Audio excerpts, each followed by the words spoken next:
So in full disclosure, I should admit that I used the Overwatch free weekend to get into probably the most popular current game of the past 5 years or so. I did this in large part because I'm very cheap, but also because I finally have a computer that I thought could credibly play the game.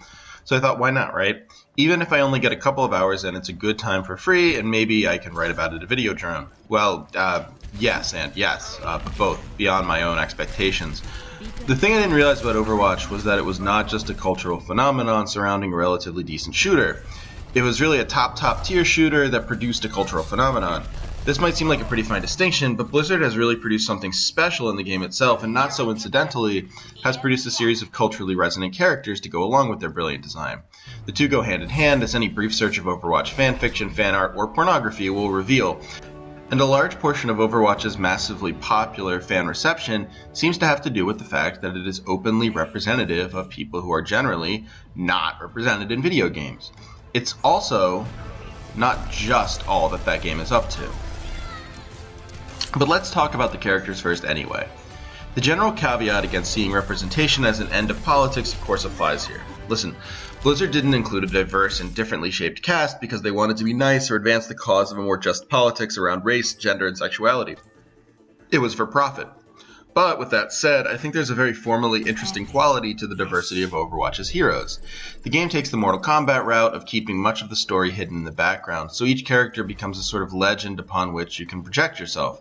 And there are a lot of options. Different races, species, ages, even body types populate Overwatch, and in a shocking move for a high-profile video game, they almost nail gender parity. 10 of the 23 playable heroes are women, and actually one of the women, Symmetra, just recently got a huge buff, so they're clearly interested in people actually playing these characters. And these aren't just waifish white women either. Women in Overwatch are just as likely to be offense-heavy as they are to be support. What this means for players is that they can gravitate to the characters they feel an affinity to without having to suffer poor play as a consequence. For instance, I'm old and out of shape, so I usually went with the over-the-hill hero Soldier 76 and the massive biker tank Roadhog. This gave me a lot of flexibility depending on the rest of my team, and the game totally doesn't penalize you for experimenting with different roles, as you can swap out heroes every time you die in game if you choose.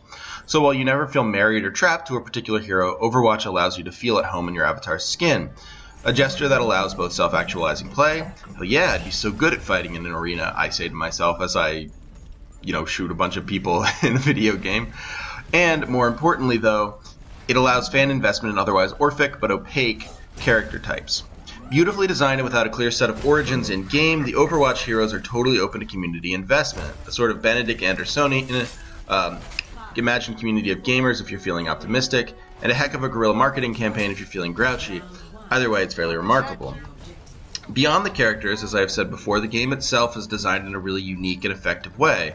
I've had a number of discussions with my friends about what exactly Overwatch is as a game. Obviously, it's a first-person shooter, and we can't really get past that. But on one hand, it's also a bit like a fighting game, as each character has a set of specific moves they can use to specific effect, as well as a series of very particular weaknesses, as well as an ultimate attack. So think like Zangief versus Chun-Li in the original Street Fighter 2. This is kind of how fighting games were based the whole time, right?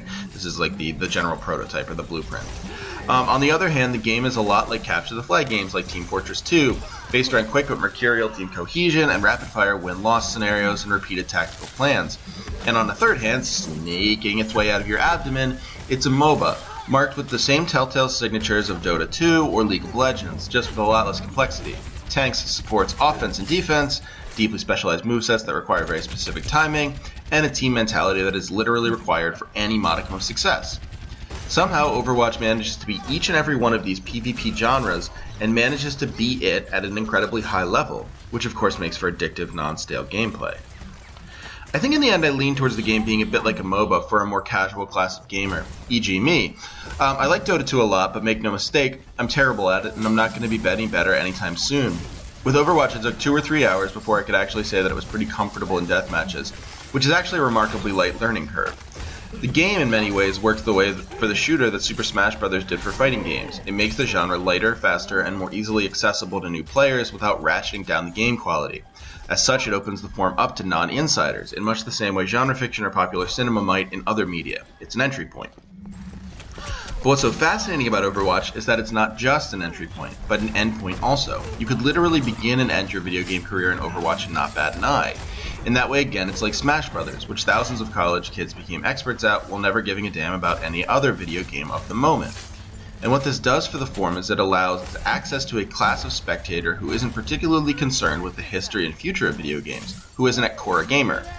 This is important for profit, of course, also, and I'm sure Blizzard is thrilled about that. But beyond profit, Overwatch offers a new audience a way into a forum that is all too often completely unwieldy to newcomers. So while the cartoon violence, easily identified with characters and sense of simple rules that are impossible to master, inform the way in which Overwatch is played and received, the important part of the game has more to do with its underlying philosophy. Don't, it seems to suggest, turn anyone who wants to play away and you'll get a better game for it. The video game community is usually set hard against this philosophy, see my post on Dark Souls, but quality counts, and Overwatch is doing enough to avoid imminent critique from its base. As a result, we get the video game version of the novel of manners or sentimental fiction, an entryway into the form that will allow access to its next generation of creators. If Overwatch has a lasting legacy, and it almost certainly will given its standing and popularity, this might be it, that it allowed the people who further defined the form to sit at the table in the first place. Thanks for listening. I'm Trevor Strunk, and this is VideoDrone Audio. Please consider reading the blog at video-drone.tumblr.com, and consider donating to my Patreon at patreon.com/Hegelbon, Hegelbon. Thanks so much.